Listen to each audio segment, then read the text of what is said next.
Hello guys, welcome back to my channel. আশা করছি সবাই ভালো আছো। আমি অনেক ভালো আছি। আমার চুলগুলো থেকে একটু একটু হয়ে বড় হচ্ছে, কারণ আমি জন্ডিসে যখন বরণ দিয়েছিলাম তখন এই চুলগুলো কাটা হয়েছিল, আর এখন একটু একটু হয়ে বড় হচ্ছে আর কি। আর আবার এই ভিডিওটা নিয়ে কেন আসলাম সেটা তোমাদের সাথে অবশ্যই শেয়ার করব এই ভিডিওতে।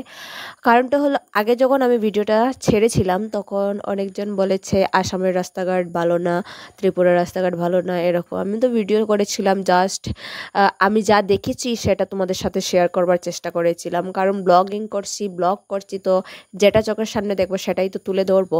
ঠিক আছে, একটা বাজে খারাপের একটা তো কথাই আছে, তারপরেই আর কি, এটা তো এমন কোনো বাজে কথা নয়। আমাদের যদি আসামে যদি রাস্তাঘাট ভালো না থাকতো তাহলে আমরা অবশ্যই বলবো আসামের রাস্তাঘাটটা ভালো না।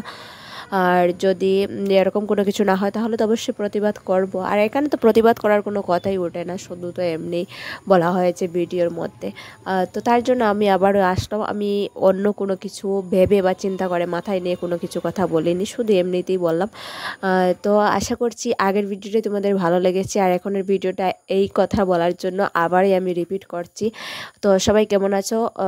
দুর্গাপূজার অগ্রিম শুভেচ্ছা সবাইকে জানাচ্ছি।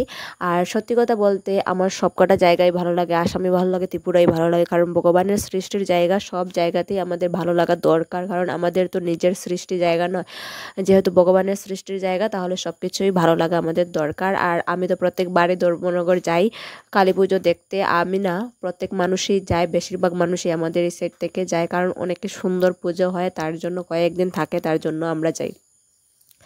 আর আমার জেঠুর বাড়িতে, মানে জেঠু শ্বশুর বাড়িতে আমি অনেকবার গিয়েছি। আর সত্যি কথা বলতে আমার অনেকই ভালো লাগে তাদের বাড়িতে যেতে, তার জন্য আবার গেলাম। আর সেদিন ভাবলাম যে আমি একটা ভিডিও করি, আর সেই জন্য আমি ভিডিও করলাম। আর তার তোমাদেরকে ভয়েস ওভারটা দিয়ে ভিডিওটা পোস্ট করেছিলাম, তোমরা যে যে পেয়েছো তো সে কমেন্ট করেছো, সবাই করো নেই, কয়েকজনে কমেন্ট করেছে। আর এই ভিডিওটা আমাকে কমেন্টে যে খারাপ বলেছে কেউ, সেরকম কিন্তু কোনো কিছু না, এমনিতে খারাপ লাগতে পারে, তার জন্য আমি আবার এই ভিডিওটা করছি। এমনিতেও তো মানুষের মনে খারাপ লাগতে পারে, তার জন্য আর কি ভিডিওটা করছি।